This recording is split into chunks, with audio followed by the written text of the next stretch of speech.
Welcome to Djobnik, your command post for clarity and perspective.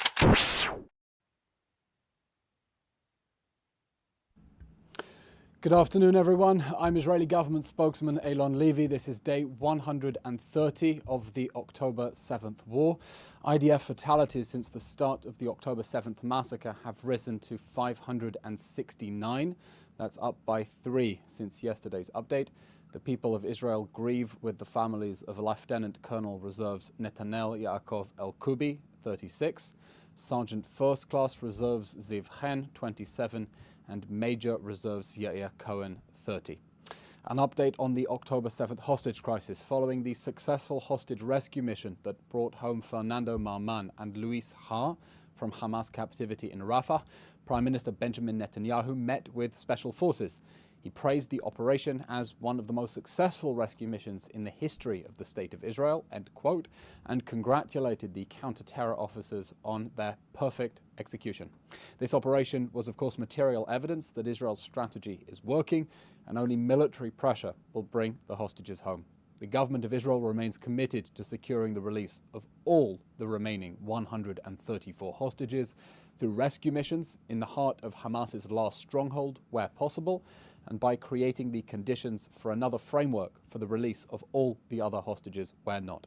The world must demand the immediate and unconditional release of the 134 hostages still trapped in Gaza, and if Hamas ignores that demand, it must stand by Israel's side as we fight to bring them all home now.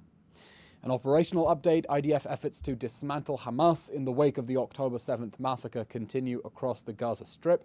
Just yesterday, we received a horrific reminder of the Hamas human shield strategy and Hamas's deliberate efforts to conduct attacks from among and under civilian areas. In western Khan Yunis, 2 terrorists attempted to move under the cover of Gazan civilians, and when one of them pulled out a pistol at an IDF vehicle, they were both eliminated by our forces. The IDF also took action against weapons storage facilities in terrorist homes in Khan Yunis, and we expect firm international condemnations of the Hamas human shield strategy, which has been responsible for so much suffering. Humanitarian update: yesterday, February 12th, 160 humanitarian aid trucks entered the Gaza Strip via Israel's Kerem Shalom crossing. 160 trucks. Additionally, 23 trucks were inspected at Nitzana and entered Gaza through the Rafah crossing. That means 7 times more humanitarian aid is entering Gaza through Israel than Egypt. Reports suggesting that Rafah is the main crossing for humanitarian aid, or even the only crossing, as I saw in the BBC, are simply in opposition to the dry facts. Any allegations that Israel is restricting the entry of aid to Gaza are similarly detached from reality, whether through ignorance or, dare I say, in some cases, malice. In total, since Hamas used the Gaza Strip as the base for the October 7 massacre, 235,000 tons of humanitarian aid have entered the territory aboard 12,775 trucks. All this data is available on Kogat's mini site. And we remind you, according to our intelligence estimates, Hamas is hijacking up to 60% of that aid, and video footage of Hamas gunmen on top of those trucks have been circulating widely. Those 235,000 tons include 155,560 tons of food, including the flour that allows Gaza's 15 industrial bakeries to produce 2 million loaves of bread, rolls and pita breads every single day. Those aid deliveries also include 21,460 tons of water, again since the start of the war, over 24,000 tons of shelter equipment, and nearly 17,000 tons of medical supplies. That's quite apart from the field hospitals whose construction in the Gaza Strip we have facilitated. Just in recent days, the IDF helped deliver over 20 oxygen tanks and other medical equipment to the Al Amal hospital in Khan Yunis, despite its abuse by terrorists as a military hideout. By all possible accounts, Israel is exceeding its obligations to facilitate the delivery of aid to the Gaza Strip. International donors that want to see more aid enter Gaza should simply send more. We're ready to facilitate it. They should also work urgently to replace UNRWA so that UN agencies that are not in cahoots with Hamas and covering up for Hamas can do a better job delivering the aid that is already entering the Gaza Strip. That's it for today's update. We'll now take your questions. Question from Joel Pollack of Breitbart News. US Senator Chris Van Hollen accused Israel yesterday of a war crime for, as he alleged, deliberately withholding food from Palestinian children. Food aid from Palestinian children. He also said last week that Israel is placing unnecessary obstacles in the way of aid and that Hamas is not stealing the aid. What is Israel's response? The only people who are deliberately withholding food from civilians in Gaza is Hamas, which has been hijacking aid, and UNRWA, which has been covering up for Hamas's theft of aid, has been complicit with Hamas war criminals stealing that aid from civilians.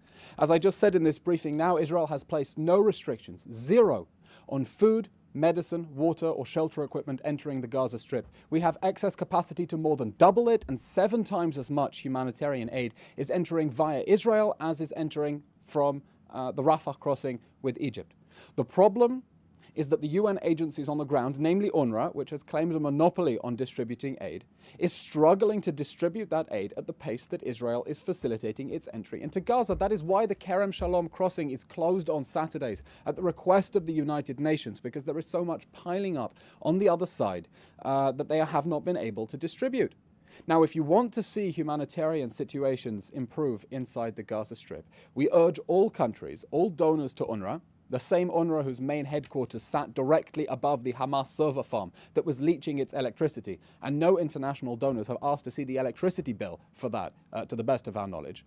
UNRWA should be replaced with the UN's agencies that have a tried and tested experience in disaster zones, doing emergency relief, that are not already riddled with Hamas and can do the job of delivering the aid that is already entering through Israel. And any allegations, again, that somehow Israel is restricting the delivery of aid into the Gaza Strip are simply contrary to the dry facts. Can you say anything about Israel sending a delegation to Cairo or any progress towards a deal? That's a question from Gwen Ackerman. Gwen, no updates about efforts that are constantly ongoing to secure the release of the hostages. I think the very brave and daring hostage rescue mission that brought back 2 of the hostages is a reminder that the IDF has an ability to operate in the heart of Hamas's last stronghold, a fact that will surely be on their minds, and we will work to release the hostages through daring rescue missions of the sort that Israel has been famous for, wherever possible, and where not, by continuing to apply military pressure to create the conditions to get all 134 home. We remain committed to that pledge that there will be no one left behind. Hannah Julian of the Jewish Press asks, Minister Goldknof has ordered the closure of all UNRWA facilities in Israel. Will that order actually be carried out in Jerusalem?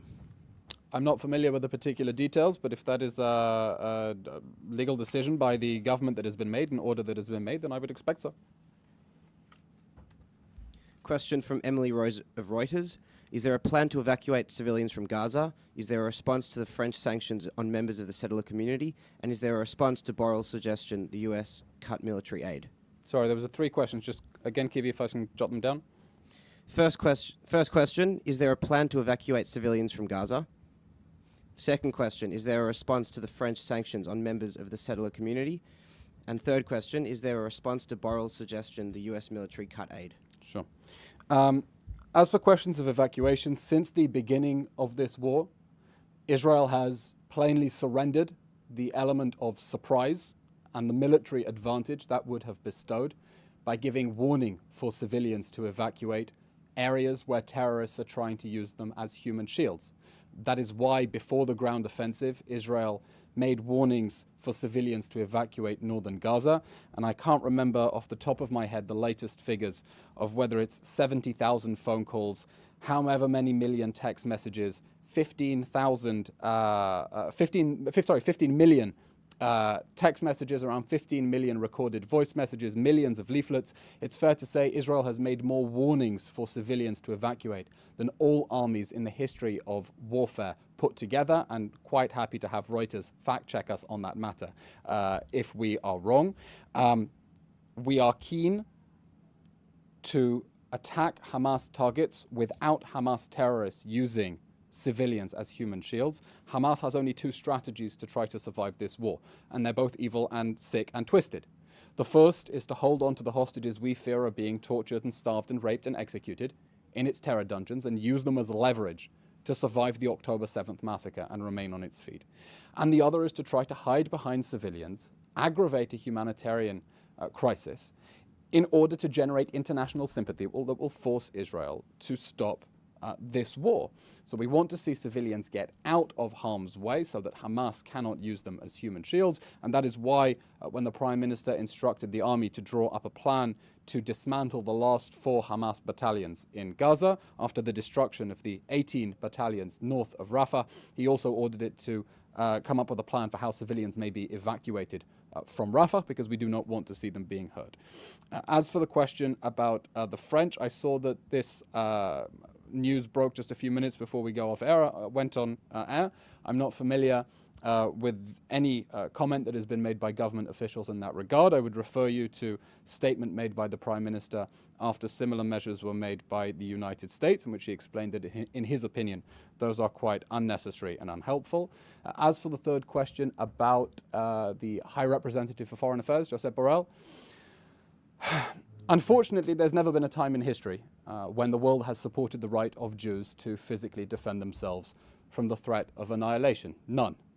The idea that Jews should be defenseless in the face of mass murderers who cremated whole families alive on October 7th recalls the darkest moments of European history. It's also a reminder of why a strong, sovereign, independent Jewish state is so important in the first place.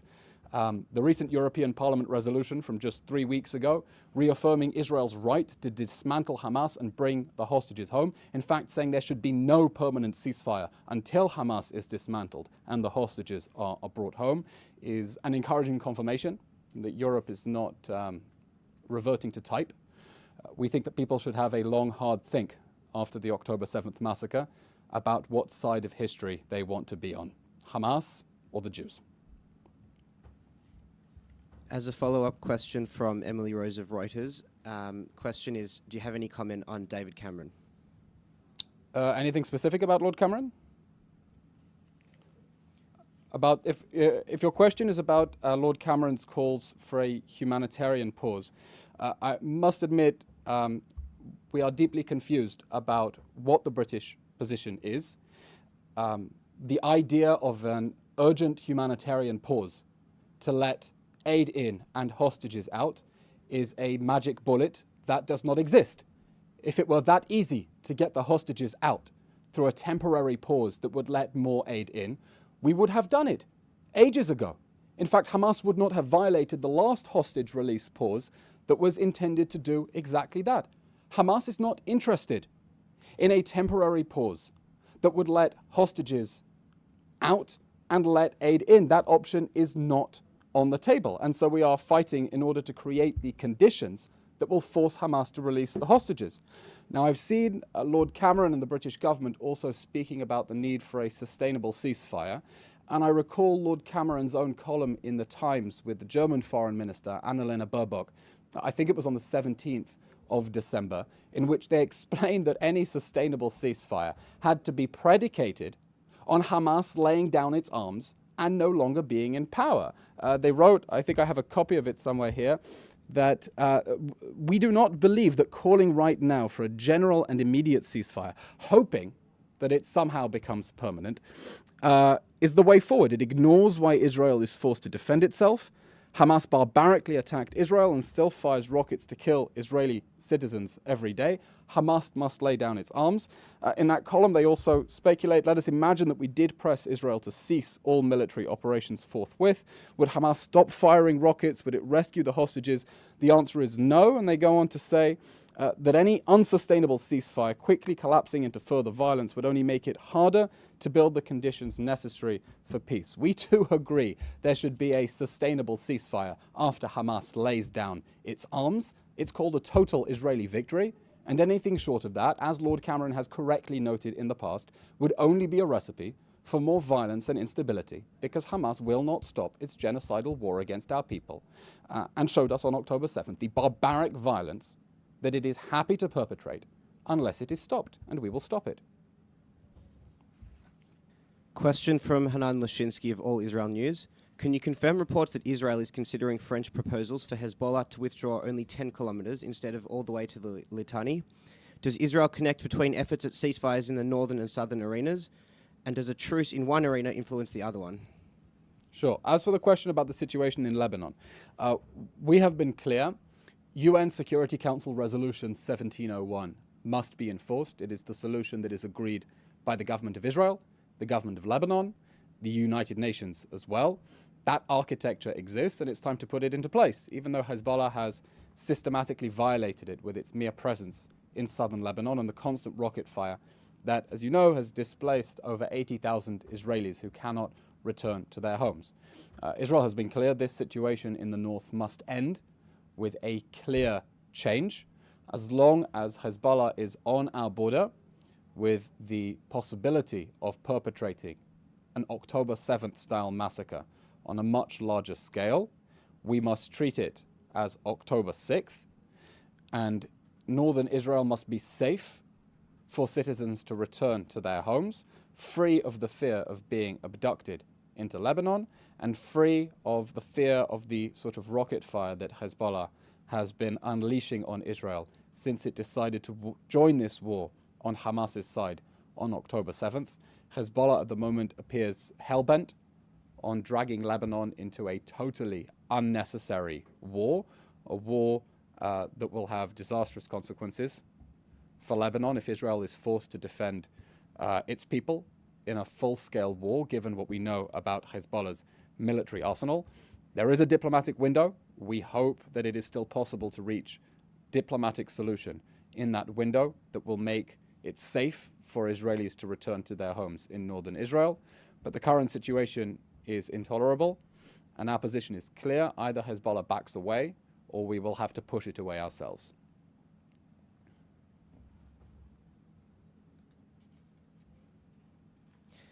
A follow-up question from Hannah Julian of the Jewish Press. Any update on the decision by the government to close Al Jazeera media facilities in Israel? I'm not familiar with that. Not familiar with that report. We'd have to circle back to you on that. Although I hope, in that context, that you have, of course, seen the intelligence that was declassified by the IDF about the so-called Hamas journalist who was, in fact, a paid member of the Hamas military wing. A reminder that not everyone calling themselves journalists in Gaza are, in fact, real journalists. Many of them are simply Hamas content creators. And others are simply using that press vest as a way, again, to blend into the civilian population, make it difficult for Israel to exercise the principle of distinction and target Hamas, and of course, therefore, to generate international sympathy by manipulating the world's emotions. Chloe Bazir from AFP asks, any comment on Hind Rajab death in northern Gaza Strip? I've seen those reports. They are deeply upsetting. I'm not familiar with any particular details about it. I believe the IDF is investigating. Needless to say, the IDF does not target civilians. We are targeting Hamas. We think it is tragic and heartbreaking that everyone who has been killed since October 7th would still be alive if Hamas had not launched this war and decided to wage this war from inside and under urban areas. And no one else need be hurt if Hamas do what the whole world should be demanding that it do, which is to surrender, lay down its arms, release the hostages, and turn over its war criminals for a tribunal. And until then, we will continue taking necessary and proportionate action to dismantle the Hamas military machine in pursuit of that legitimate military objective of dismantling the army of terror that perpetrated the atrocities of October 7th. Joel Pollack from Breitbart News asks, were Javier Milei's prayers answered with the release of the Argentinian and Israeli hostages? Joel Pollack asked, were Javier Milei's prayers answered with the release of the Argentinian Israeli hostages? Argentinian Israeli hostages. Were Javier Milei's prayers answered with the release of the Argentinian Israeli hostages? Were President Milei's prayers answered with the release of the hostages? I think the whole of Israel, the whole Jewish world, woke up to a lot of prayers that had been answered with the release the successful rescue mission of those two hostages. And whether prayers work, I couldn't comment, but we certainly welcome everyone who wants to keep the hostages in their thoughts and continue raising awareness about the plight of those hostages who were ripped away from their families 130 days ago and have been literally rotting underground, buried alive. Okay, that's all we have time for today. Thank you very much, everyone, and do keep safe. Thanks for watching. Don't forget to like, share, and hit subscribe to stay updated with our latest content. Until next time, stay informed and inspired. This is Dejobnik signing off.